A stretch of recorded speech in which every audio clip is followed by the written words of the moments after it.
Welcome student to the class.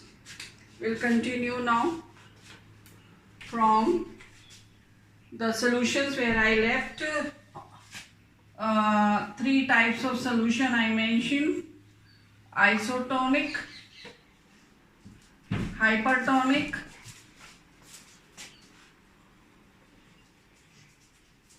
and hypotonic. So, isotonic solutions are those solutions in which concentration is same. The example which we have taken here, U-tube,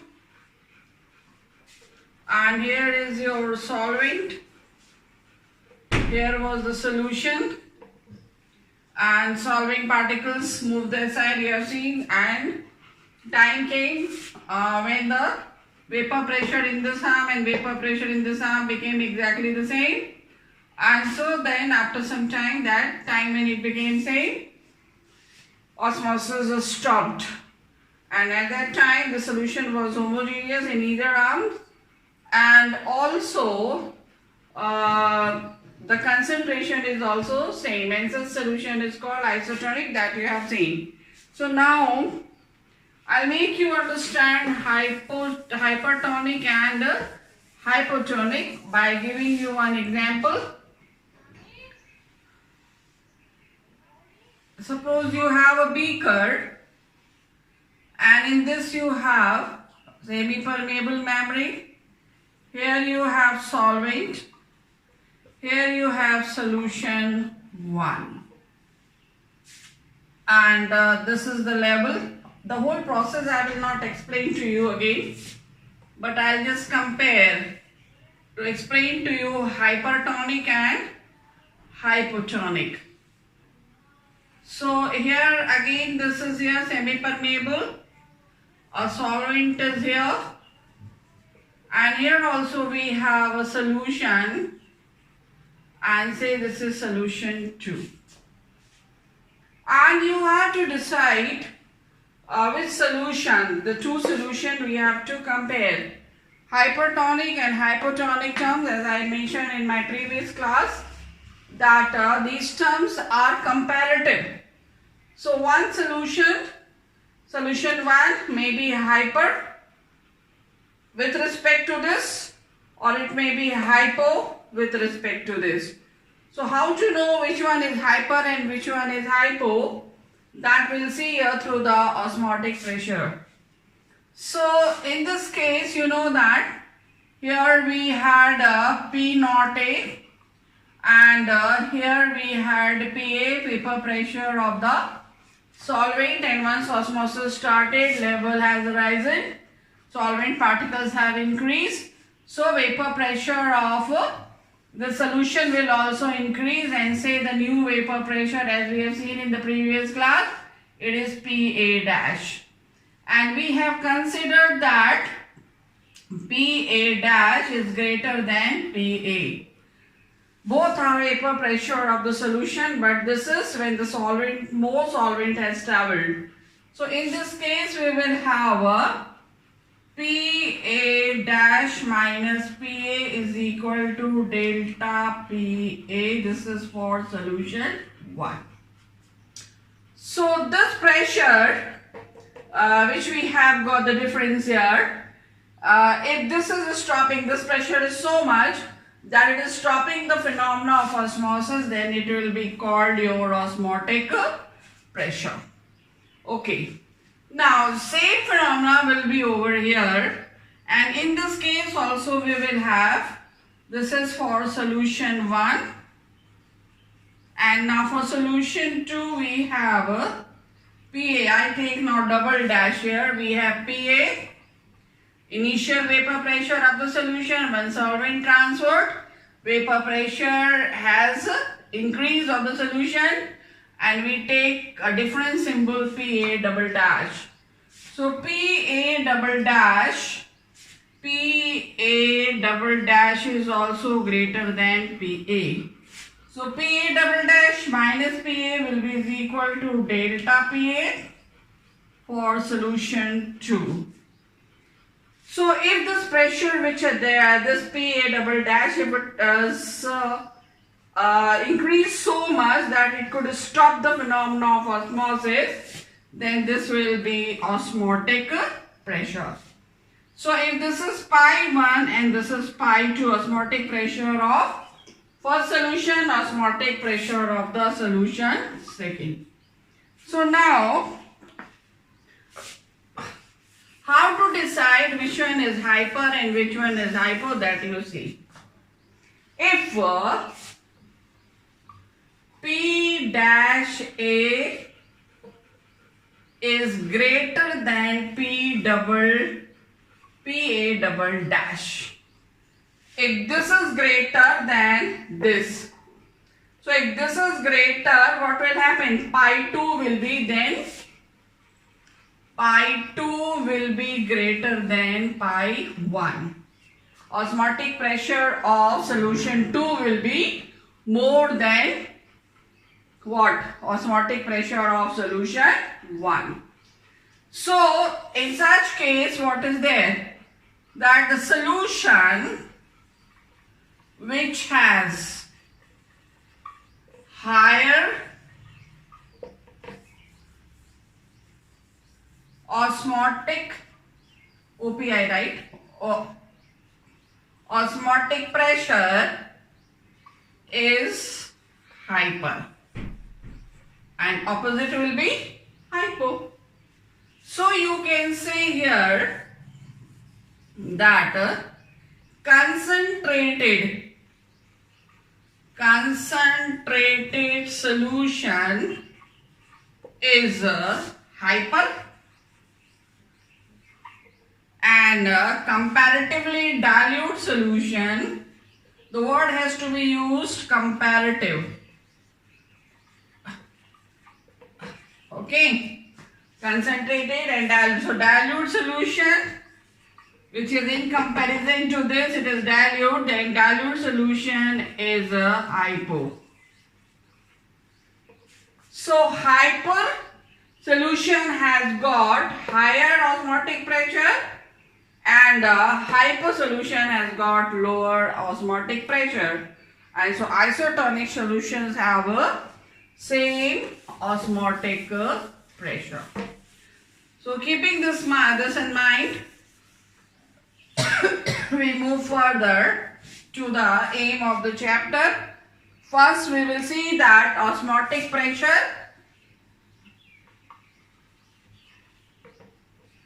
is a colligative property. So Van 't Hoff,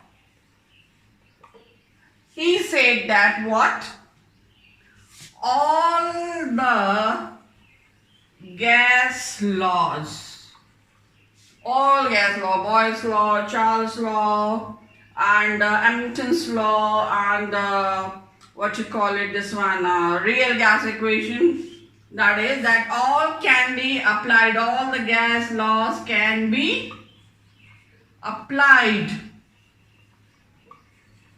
to the dilute solution. In other words, dilute solution behaves as a gas. Who said? Van 't Hoff. So according to Van 't Hoff, that you know that since we know what? PV is equal to nRT. This you know, equation 1, this is ideal gas equation. So if we apply this to the solution, when Van 't Hoff have applied to this solution, so this P, which is pressure, you know, when we talk for the gas, this is volume and this is number of moles and this is gas constant, this is absolute temperature constant.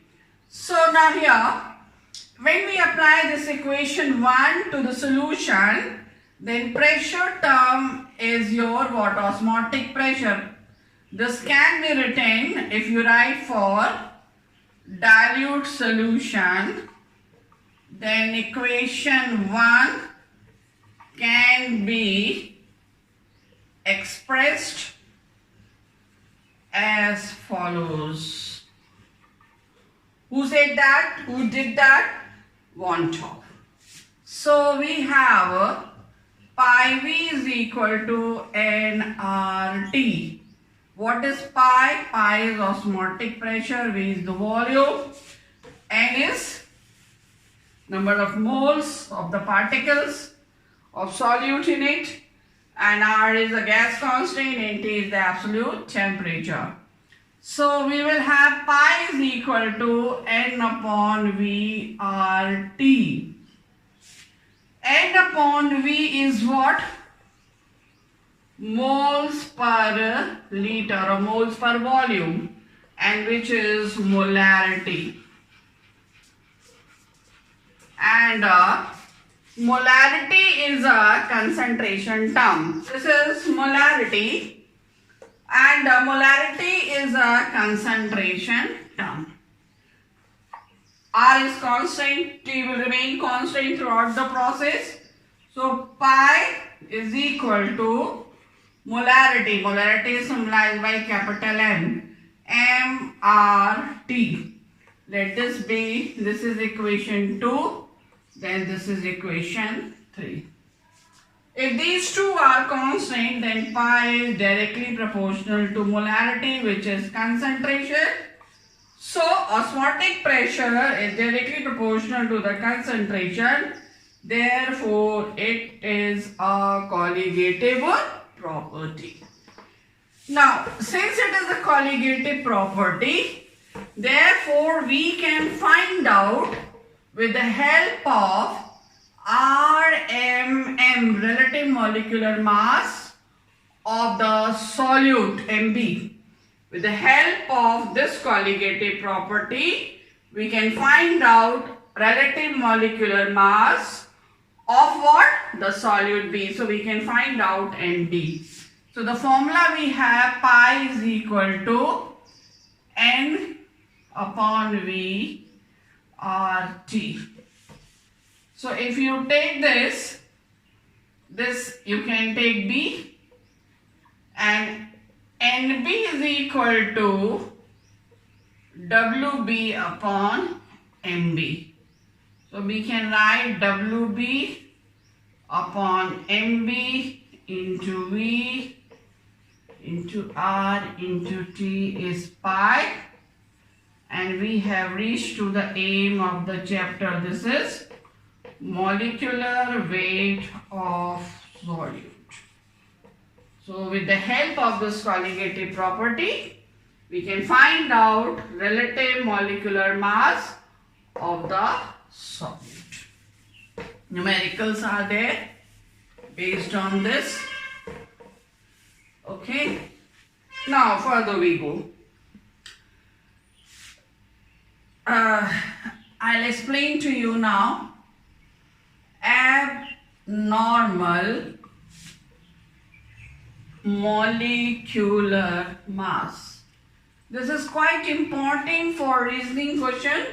In board, reasoning questions are set from this quite often. And so what it is, just say here. There are some substances, like you can take benzoic acid, acetic acid. These are organic acid. There are many more you will be going across.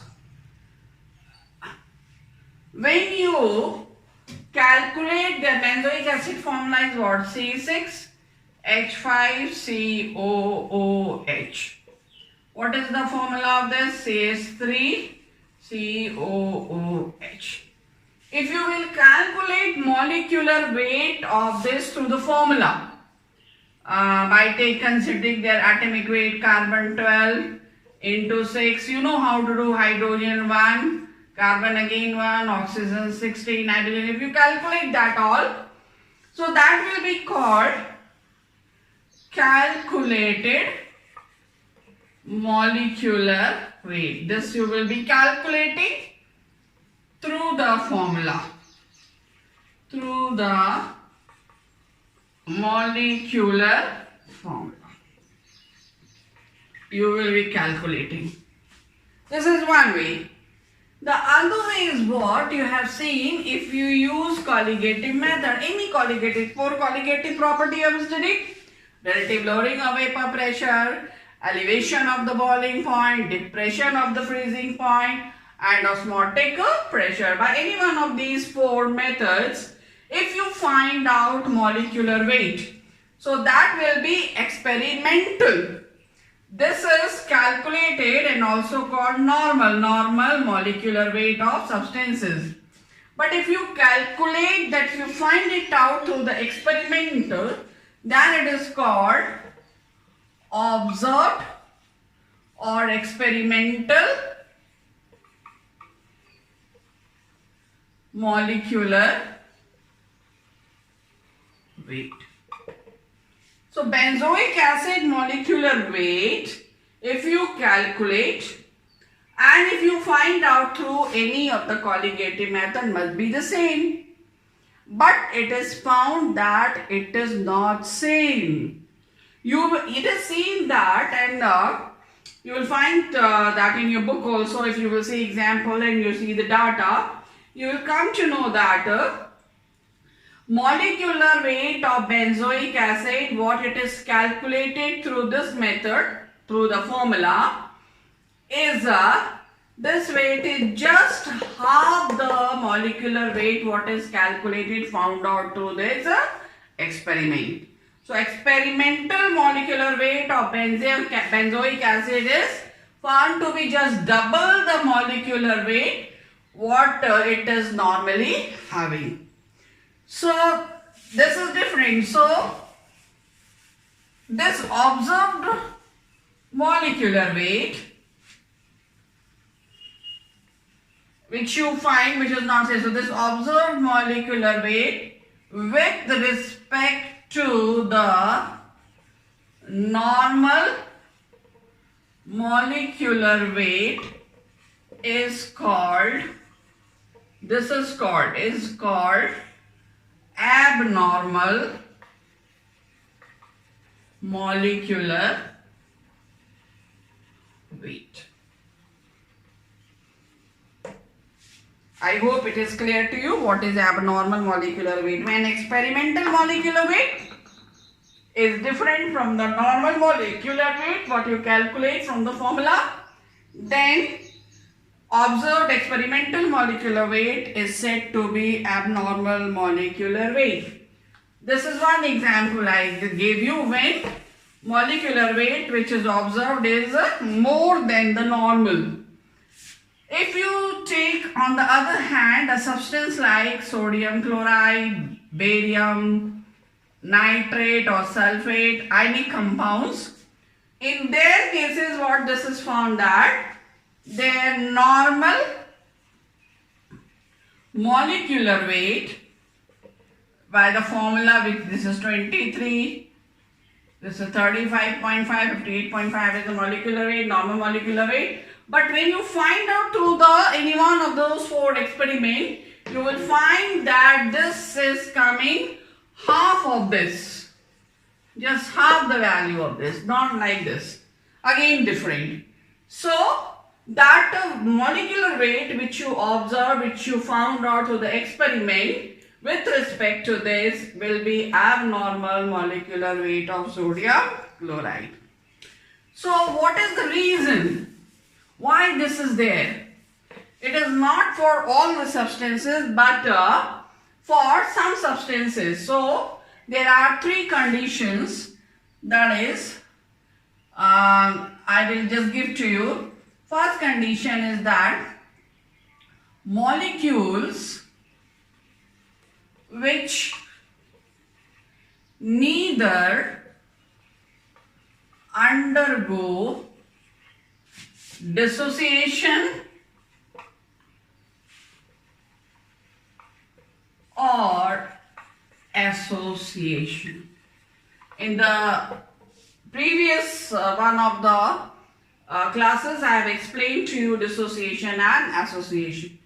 dissociation when one molecule is split into its ions, like sodium, chloride or barium. I don't give again and again examples. So those. So what will happen? We will have some dissolved. NaCl is not having much of its solubility. So what will be there? That is, we will have, if we have ionic compound, in general you take ionic compound, you can distinguish. So here important thing is that day also I told you, you should know to identify what are ionic compound.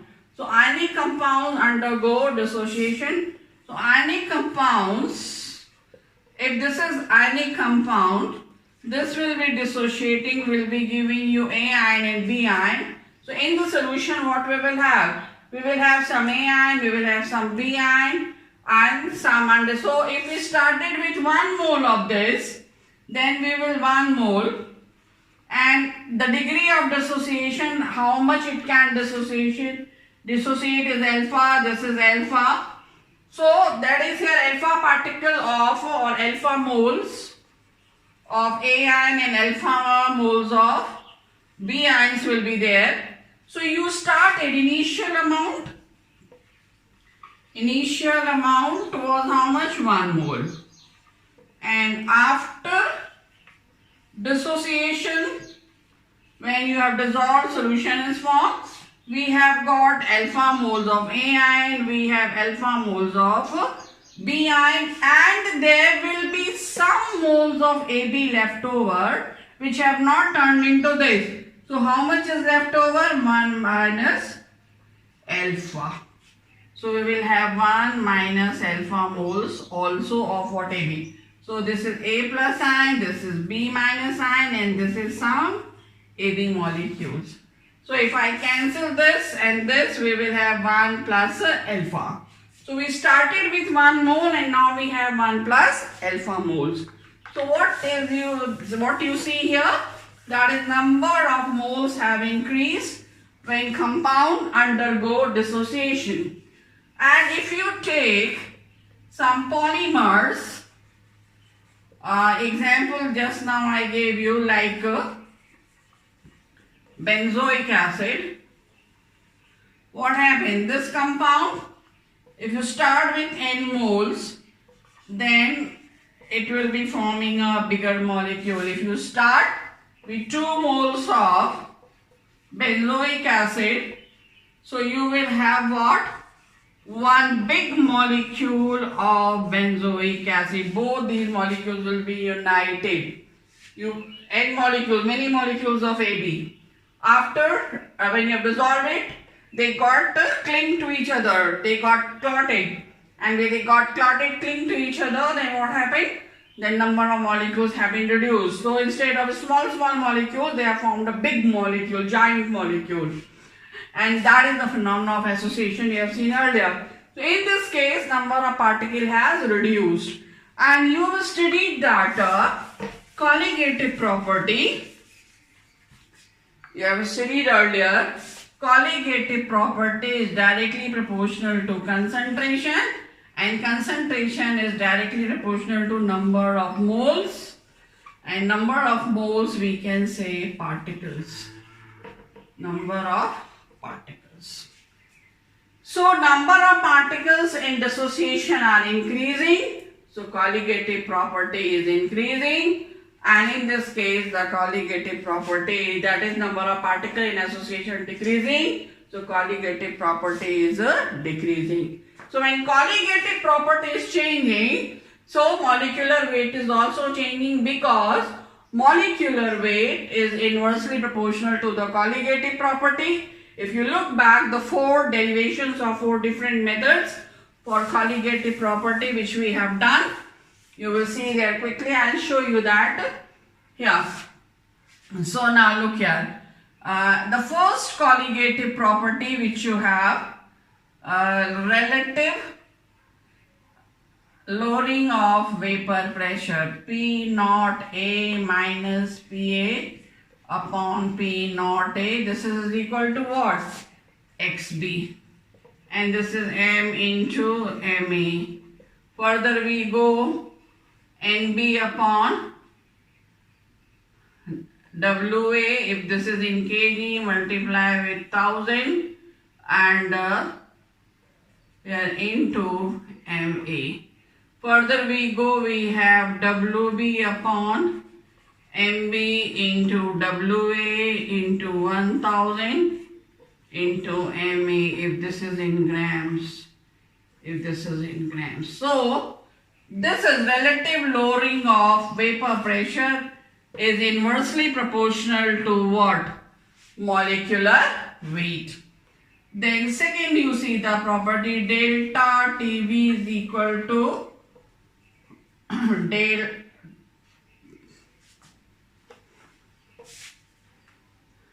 KB into M. You have done this. M is what? Just KB into NB upon WA. WA is in grams into 1000. And again further we write KB into WB into 1000 upon MB into WA. Elevation of the boiling point inversely proportional to this. So first we have P naught A minus PA upon P naught A inversely proportional to molecular weight. Then we got second property, delta TB is inversely proportional to MB.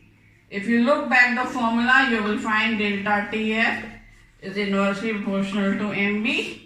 And today we have done for pi is also inversely proportional to MB. Remember these four relationships. One relationship I have told you. What is that?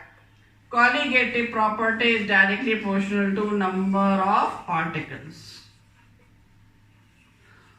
of solute in solution. These two relationships, your water, here I write, colligative property is inversely proportional to MB. These two relationships you always remember for reasoning question. No year is here exception when the question based on this is not asked. So remember that. So what do you see here? If they neither undergo dissociation or association, means what? Number of particles are not changing. If this will not change, this will not change. If this is not changed, then this will not be changed. Means what? If you calculate through the experiment molecular weight, it will be exactly like it's a calculated or the normal molecular weight. On the other hand, the second point, that is solution. Now I hope you must have understood. Second is the condition when solute undergoes association. So association means what? Number of particles are decreasing. Number of particles reduced. You have seen how. So colligative property is directly proportional to number of particles.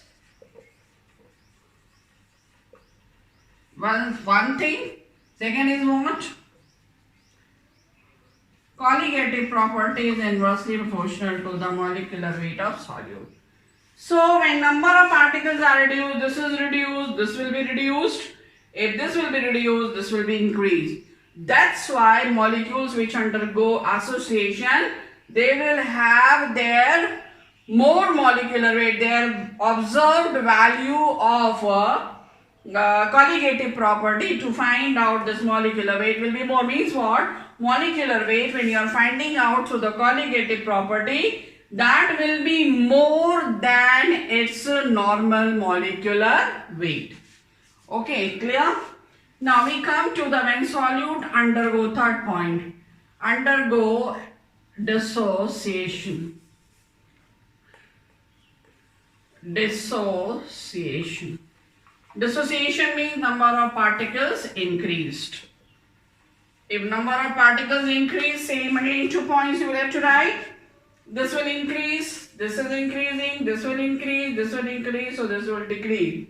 So molecular weight of any compound which undergo dissociation. If you find out its molecular weight through colligative method, you will find that its molecular weight is less than its normal molecular weight. So this is, I hope, clear to you. What is the cause of the abnormal molecular weight? So now the question is this, then you must be thinking, then how we can calculate the correct molecular weight through colligative method. So want of has given a factor that is called want of factor, symbolized by small I. This is a ratio of what? Colligative property value or colligative property value through or observed value, right? Colligative property observed value, what you are getting through the experiment. Observed means experimental value. So you can write this as a experimental value, and the colligative property normal value, that is same colligative property, normal. So normally what you should get through the colligative property, and through the experimental what you should get. Okay, so what we can say, observed colligative property upon normal colligative property, the ratio of the two is I. Experimental colligative property upon what it is, calculated colligative, same colligative property you have to take. Okay, and you know that colligative property is inversely proportional to MB. You have written here I is equal to colligative property observed upon colligative property normal. Okay, so if this is reverse, so what it will be, we will have molecular weight observed and we will have molecular weight normal. So this will be what, I will also be is equal to what, reverse if we write, molecular weight normal upon molecular weight observed. I hope this will be clear to you. These are very important relationship for reasoning question and for the numerical. And now see here further.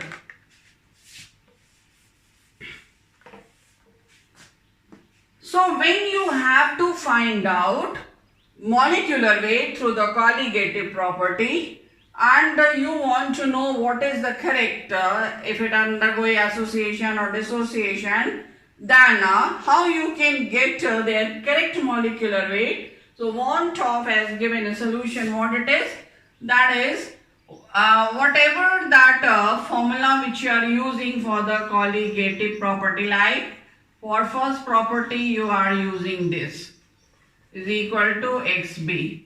So multiply it with I. What is I? I have told you in terms of what? Colligative property and in terms of the molecular weight. This may be given in examination. This can be given in your water statement. In the statement you can calculate, given in the statement. You can calculate, this will be given. So if you have the second one, delta TB is equal to KB into M multiply with I. Third is delta TF is equal to KF. This is KF into m into I, and for this pi is equal to CRT, C is for concentration, into I. So if you calculate value of I, it means first how that is important when you read any statement or numerical, first you see what is the solute, as I told in the beginning. Solute is whether undergoing association or dissociation or not. If it is neither undergoing association dissociation, you have not to find out I, you have to take direct formula. If it is undergoing association or dissociation, you will have to first calculate value of I and then your respective colligative method formula, and then you will multiply with I to get your answer. Now see further. So I hope this is clear to you, student. Now see, that is, if you are given, suppose, a solution of barium chloride and a solution of glucose, you are asked to compare. Okay, so I am not telling you what that is there. If you are finding out any of the colligative properties, suppose you are finding out elevation in boiling point. So which one will have the higher, if they are equimolar, concentration is same of both, then their delta TB or delta TF or pi or P naught A minus PA upon P naught A, there for both the solution must be exactly the same, because they are colligative property, and colligative property is directly proportional to the concentration. So if concentration is same, so all colligative property for these two should be the same. But it is not found to be the same, and the questions are asked here. Which one will be having more value of this than this? So here you can see this is neither undergoing dissociation nor association, but this is undergoing dissociation. So here number of particles will be more. If number of particles will be more, so this will be having higher colligative property value than this. So like this questions are asked. Okay. So now just see here. If you have another important point, if value of I is 1, 3 cases, then substances neither undergoing neither association nor dissociation. Second is, if I is less than 1, and third is I is greater than 1. This you see quickly. Today what have you done? For I, we have what? Colligative property observed upon colligative property normal. Okay? If it is greater than 1, it means this value is more. Less than 1. If value of I is less than 1, so what means that this value is less. Okay. So here, more easy method I am telling you. This is if these values are not given, then it is very difficult for you to find out. But if a statement is given, like I told you, barium chloride and glucose is given, and then you have to find out whether undergoing dissociation or not. So what it will be, that look here. If you just write this, colligative depends upon the number of particles. So number of particles, alright, right up here. I is also is equal to number of particles after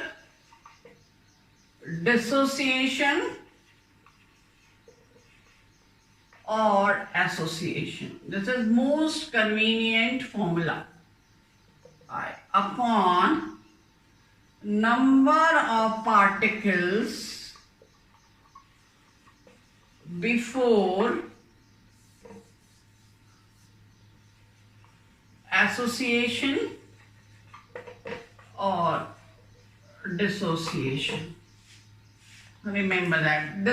Those two formula, one formula is this I gave you, another I gave you molecular weight MB normal upon MB observed. So one is this and another is this. This is most convenient one. How that is? If you are given BaCl2 and glucose, if you know that this is any compound and this is molecular compound. So what will happen? In this case, barium chloride, what particles we will have? Barium ion and 2 chloride ion. So you start, this is a strong electrolyte, so completely it will be dissociating. And so you started with 1 and 1 mole.